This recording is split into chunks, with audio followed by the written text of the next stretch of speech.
வணக்கம். பச்சிலைப்பள்ளி பிரதேச செயலகத்தினுடைய உத்தியோகத்தரான கார்த்திகேசு சுகீர்தன் அவர்கள் கடந்த 28ஆம் தேதி கடமையை முடித்து கொண்டு வீடு செல்லுகின்ற பொழுது பொது போக்குவரத்திலே அதுவும் பொதுமக்களுக்கு முன்பாக வைத்து இனந்தெரியாத நபரினால் தாக்கப்பட்டிருக்கின்றார். அவர் தாக்கப்படுகின்ற பொழுது பிரதேச செயலக உத்தியோகத்தரான கேட்கப்பட்டு தாக்கப்பட்டிருக்கின்றார். ஆகவே பிரதேச செயலக உத்தியோகத்தரின் அடிப்படையிலே உண்மையிலே நாங்கள் அரச சுற்று நிறுவனங்களுக்கு வேலை செய்கின்ற ஒரு உத்தியோகத்தர்கள் அதை இவ்வாறு அவர்கள் விரட்டுகின்ற பொழுது தொடர்ந்து நாங்கள் எங்களுடைய கடமைகளை செய்கின்ற பொழுது எங்களுடைய உத்தியோகத்தருக்கு இடையிலே ஒரு அச்சம் ஏற்படுகின்றது. ஆகவே அதற்காக நாங்கள் இன்றைய தினம் ஒரு கவன ஈர்ப்பு நிகழ்வினை நாங்கள் செய்து கொண்டிருக்கிறோம். அனைவருக்கும் வணக்கம்.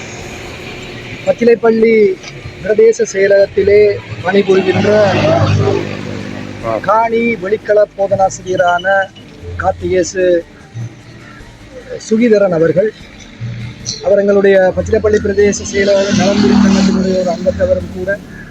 அவர் கடந்த 28ஆம் தேதி தனது கடமை முடித்து வீடு செல்லுகின்ற போது அலுவலகத்திலிருந்து புறப்பட்டு ஒரு சில நிமிட நேரங்களிலே பொது போக்குவரத்திலே பொதுமக்கள் முன்னிலையிலே கண்ணாடி போத்தலாலே தாக்கப்பட்டு தலையிலும் நாடி பகுதிகளிலும் அவர் காயப்பட்டு உடனடியாக மிரிசுவில் சாவச்சேரி வைத்தியசாலையிலேயே அனுமதிக்கப்பட்டு பிறகு யாழ்ப்பாண போதனா வைத்தியசாலையிலே மேலதிக சிகிச்சைக்காக கொண்டு செல்லப்பட்டு நேற்று வீடு திரும்பியிருக்கிறார்.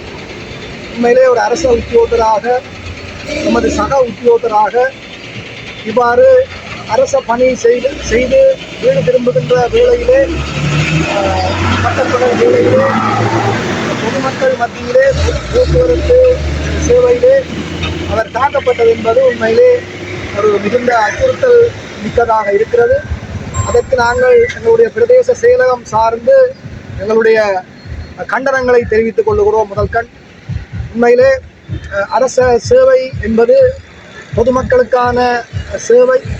அது இவ்வாறு அச்சுறுத்தப்படும் பொழுது அந்த சுதந்திரமாக அந்த சேவையை செய்வதிலே ஏனைய உத்தியோகத்தர்களுக்கும் பாதிப்பு தடங்கள் ஏற்படக்கூடிய வாய்ப்பு இருக்கிறது.